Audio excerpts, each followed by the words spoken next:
নমস্কার বন্ধুরা, Indian stock market বাংলায় আপনাদের স্বাগত। আমি আপনাদের সাথে সৌভিক। আজকে যখন শ্যুট করছি, আজকে সন্ধ্যাবেলা 26 তারিখ সেপ্টেম্বর, মঙ্গলবার, মানে সপ্তাহের মাঝখানে আমরা চলে এসেছি। তো মার্কেটের কন্ডিশন কি হতে পারে সেটা নিয়ে একটা মিড উইক শ্যুট করছি। তো আমি যখন এখন শ্যুট করছি, এখন কিন্তু বাইরের মার্কেটগুলো চারদিকে লালে লাল, প্রচুর ডাউন, এবং চারদিকে একটা পতন যাকে বলে, এই পতনের ব্যাপার স্যাপার চলছে। টিভি এবং সব জায়গায় এই নিয়েই আলোচনা চলছে। আমি লাস্ট ভিডিও এসে বলেছিলাম যে এই সপ্তাহে বাই অন ডিপস করতে নাকি সেল অন রাইস, কারণ তার আগের সপ্তাহে বলেছিলাম সেল অন রাইস, এবং সেখান থেকে আমি চেঞ্জ হয়ে বলেছিলাম বাই অন ডিপস করতে। তো বাই অন ডিপস কি করা এখন উচিত না উচিত নয়, এই নিয়ে আজকে আরও বলবো। নিফটি ব্যাঙ্ক নিফটি বলবো, আরও বেশ কিছু কথাও বলবো। শুধু একটাই আপনাদের কাছে অনুরোধ যে ভিডিওটা পুরোটা দেখুন, স্কিপ করবেন না। মাঝে মাঝে যে কথাগুলো বলি সেই কথাগুলো যদি আপনারা না শোনেন তাহলে কিন্তু অনেক কিছু বুঝতে পারবেন না। পরবর্তীকালে কিছু জিনিস মিস হয়ে যাবে, যেগুলো আমি বেশ কিছু হোয়াটসঅ্যাপ বা ফোনে আমি পেয়েছি এই ব্যাপারগুলো। যে অনেকেই বলছেন যে আমি সুগার স্টক বলিনি বা সুগার সেক্টর বলিনি, তার মানে তারা তখন শোনেইনি, স্কিপ্ট করে করে বেরিয়ে গেছে। আমি কিন্তু 3-4টে ভিডিওতে কন্টিনিউ সুগার সেক্টরটা বলেছি বাই করে যেতে, কিন্তু তারা শুনতে পায়নি, তার মানে তারা স্কিপ্ট করে গেছে। ওই জন্য বলছি, আমি বেশি বড় তো ভিডিও করি না, তো সেই হিসাবে পুরো ভিডিওটা দেখুন আর একটু লাইক করুন। লাইক করতে তো বেশিক্ষণ লাগে না, ভিডিও চালিয়ে একটা লাইক করে দিন না, আর বন্ধুবান্ধবদের একটু শেয়ার করুন, ঠিক আছে? এবার আমি আসল পার্টে আসি, এবং আজকে অবশ্যই কিছু স্টকও আমি বলবো, অর্থাৎ পুরো ভিডিওটা শুনবেন। ফার্স্ট হচ্ছে, এটা হচ্ছে আমার ব্যক্তিগত ভিউ। মার্কেটে যা চলছে আমি কিন্তু তার এগেনস্টে যাচ্ছি। অর্থাৎ আজকে নিফটি ক্লোজ হয়েছে 19,664, ক্লোজ হয়েছে। আজকে সারাদিন কিছুই হয়নি, একটা 50-60 পয়েন্ট রেঞ্জের মধ্যে ঘোরাঘুরি করেছে, কিন্তু সেন্টিমেন্ট নেগেটিভ করে রেখেছে। এই 19,664 আজকে যে ক্লোজ করেছে, এবং গতকাল অর্থাৎ সোমবার 19,600 লো করেছিল। আমি আগের ভিডিওতে বলেছিলাম 19,600 আর 550-এর কাছে এলে বাই অন ডিপস করতে। তার মানে 19,600 লেভেলে আমি কিন্তু বলেছিলাম বাই করতে। যদি কেউ বাই করে থাকে তাহলে কিন্তু সে 100-140 পয়েন্ট নিফটিতে পেয়েছে। জানি না কেউ করেছে বা কতজন করেছে আমি জানি না, কিন্তু লেভেল থেকে রেসপেক্ট দিয়েছে। এবারে বলছি, সোমবারের লো স্টপ লস, সোমবারের লো অর্থাৎ 19,600কে স্টপ লস করে, যা বলছি ক্যাশের লেভেল বলছি, 19,600কে স্টপ লস করে অক্টোবর মাসে আমার টার্গেট 20,380 থেকে 20,400, অর্থাৎ new high. Yes, bold target দিচ্ছি। আমি ভুল হতে পারি, কিন্তু আমার চার্ট বা আমি দেখে যেটা বুঝেছি আমি ওপেনলি বলছি। ভুল হলে আপনারা অনেক কিছু বলবেন আমি জানি, কিন্তু আমি রাগঢাক করে কথা বলি না। আমার যেটা দেখছি মনে হচ্ছে চারদিকে যা এনভায়রনমেন্ট, আমি কিন্তু তার এগেনস্টে যাচ্ছি। সেটা হচ্ছে 19,600 স্টপ লস, এটা কিন্তু by closing, must by closing. 19,600 stop loss by closing করলে আমার মনে হয় 20,380 থেকে 20,400 আমরা দেখতে পাবো, এবং শার্প র্যালি একটা দেবে, শার্প র্যালি, এবং সেটা অক্টোবর মাসেই মনে হয় পেয়ে যেতে পারি, সম্ভাবনা আছে। সেকেন্ড আসি ব্যাঙ্ক নিফটি। ব্যাঙ্ক নিফটি আজকে ক্লোজ হয়েছে 44,624, 44,624-এ ব্যাঙ্ক নিফটি আজকে ক্লোজ হয়েছে। আবারও সেই 44,400 স্টপ লস, অর্থাৎ সোমবারের যে লো করেছে, সোমবারে মানে গতকালের লো যা করেছে 44,400, বাই ক্লোজিং স্টপ লস দিয়ে বাই করুন। মানে 224 পয়েন্ট আমি স্টপ লস বলছি বাই ক্লোজিং, বাই করুন। টার্গেট আমার হচ্ছে 46,800 থেকে 46,900, মানে এটাও নিউ হাই।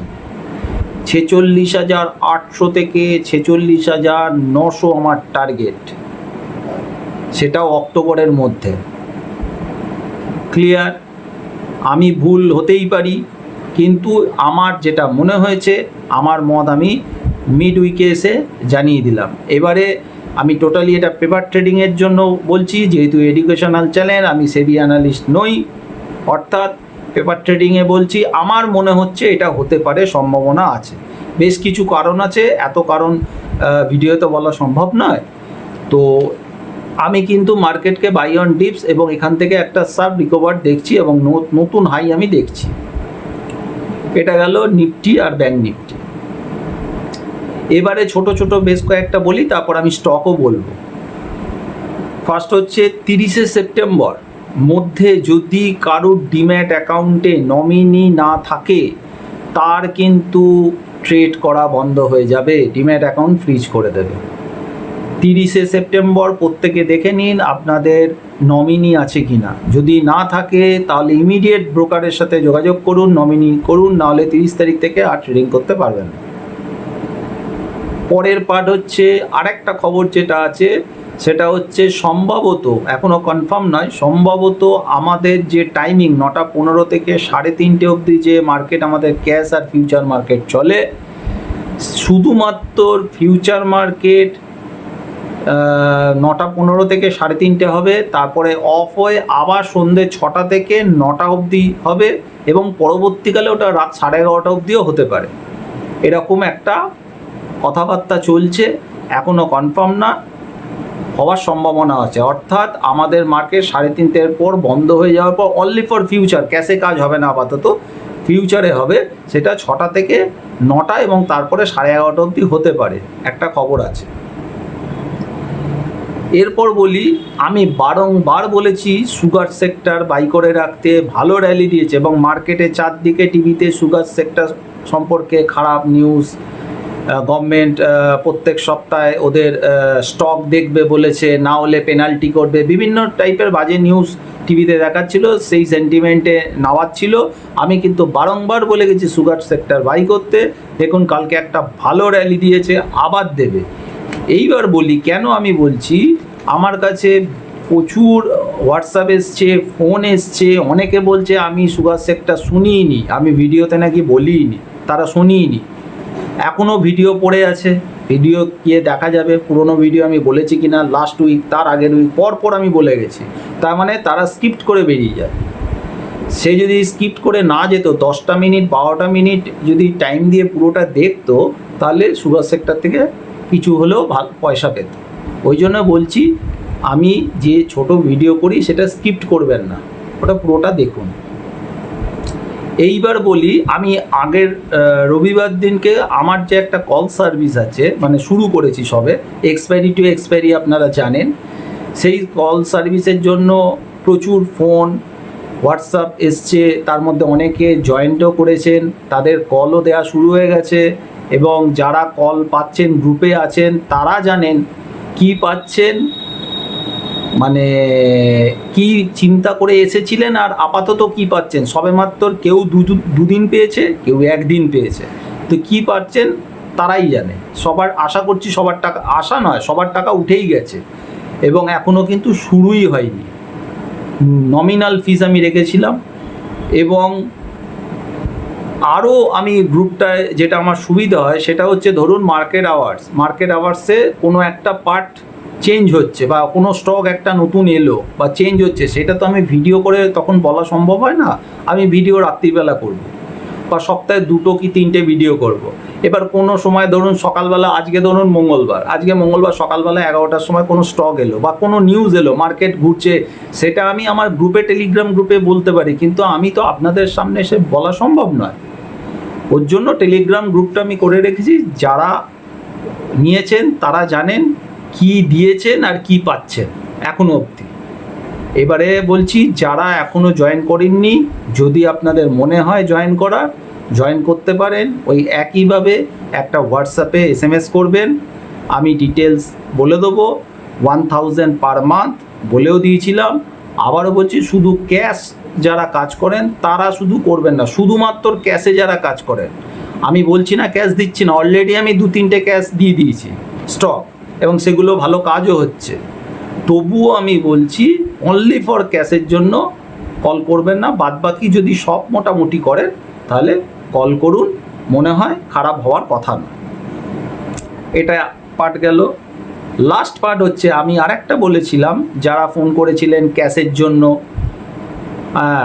আমি তাদের বলেছিলাম যে দেখুন ভিডিওগুলো দেখুন, আমি নিশ্চয়ই এখানেও বলবো, কেন বলবো না, এখানেও বলবো আমি, ঠিক আছে? তো সেই হিসাবে আমার যেটা মনে হচ্ছে সেটা হচ্ছে, যারা ক্যাশ বা ফিউচার যাই হোক কাজ করতে চান, IOB bank, IOB Indian overseas bank, এটা বাই করে খেলতে পারেন।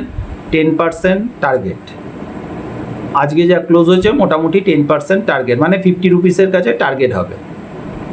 একটা স্টক বললাম। সেকেন্ড স্টক হচ্ছে, মনে হচ্ছে এইচডিএফসি ব্যাংকটা খেলবে। যদি ব্যাংক র্যালি করতে হয় এইচডিএফসি ব্যাংকই র্যালি দেবে, আরও ব্যাংক দেবে কিন্তু এইচডিএফসি ব্যাংকটা র্যালি দেবে আমার যা মনে হচ্ছে, অর্থাৎ এইচডিএফসি ব্যাংকটা চোখে রাখতে পারে। আর একটা থার্ড স্টক বলছি, বাজাজ অটো। বাজাজ অটো নিয়ে কিন্তু কাজ করতে পারেন বা দেখতে পারেন, মনে হচ্ছে বাজাজ অটোটা আর একটু ভালো যাবে। এর আগে মারুতি বলেছিলাম, এখন বাজাজ অটো বলছি। বাজাজ অটোটা মোটামুটি মনে হচ্ছে ভালো যাবে। তো আজকে এই 3টে স্টক বলছি, এইটা আপনারা কাজ করতে পারেন। যদিও আমি যা বলছি টোটালটাই পেপার ট্রেডিংয়ের জন্য বলছি, ডিসক্লেমারে দেওয়া আছে। এবারে এই কথা শুনে যদি কোনো কেউ ট্রেড নেন সেটা কিন্তু নিজের রিস্কে নেবেন, এটা আমার বা আমার চ্যানেলের কোনো দায় হবে না, সেটা আগেই বলা আছে। তো আমি আজকে ভিডিওটা বড় করছি না, কারণ এরপর আমার এডিটিং করতে হবে, আরও বেশ কিছু কাজ করে তো আমাকে ছাড়তে হবে যাতে আপনাদের কাছে তাড়াতাড়ি পৌঁছায়। তো একটাই কথা শুধু বলছি যে মেন, এখন এই জায়গায় শর্ট করবেন না, দরকার নেই লং করার, ভয় লাগলে লং করার দরকার নেই, শর্ট করবেন না। হ্যাঁ, কখন শর্ট করবেন? যখন 19,600 নিফটির বাই ক্লোজিং ভেঙে যাবে, তখন কিন্তু 19,450 আসতে পারে, এবং আরও বলছি যদি সেটা ভেঙে যায় না তাহলে 18,800 দেখতে পাবেন, কিন্তু আমি সেটা মনে হয় না আসবে। যাই হোক, 19,600 বাই স্টপ লস আপনারা বাই করতে পারেন। যদি না করেন বসে থাকুন, শর্ট করবেন না বা পুট কিনবেন না, এটা আমার মনে হয়। ব্যাংক নিফটিতেও তাই, এখন এমন একটা জায়গায় দাঁড়িয়ে আছে, আমি কিন্তু মানে কিছু কিছু ইন্ডিকেশান পাচ্ছি যেখান থেকে শর্ট করলে কিন্তু ক্ষতি হবে। এটা আমার মনে হয় খারাপ হবার কথা নয়। দেখুন, যদি ভালো লাগে চ্যানেলটা একটু লাইক করুন আর শেয়ার করুন। আপনারা কিন্তু শেয়ার খুব কম করছেন, 26 জন না 28 জন মাত্র শেয়ার করেছে আমি দেখলাম। একটু শেয়ার করুন, লাইক করুন। আর আমি নিয়মিত ভিডিও ছাড়ি, আর সকালবেলাও একটা ভিডিও ছেড়েছিলাম স্টপ লস, কারণ অনেকে বলেছিলেন যে শেখানোর জন্য কোর্স করাই কি না।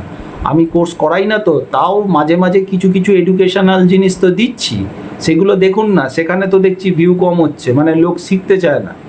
সেগুলো দেখুন, ভালোই হবে। আজকে এইটুকুনি, নমস্কার।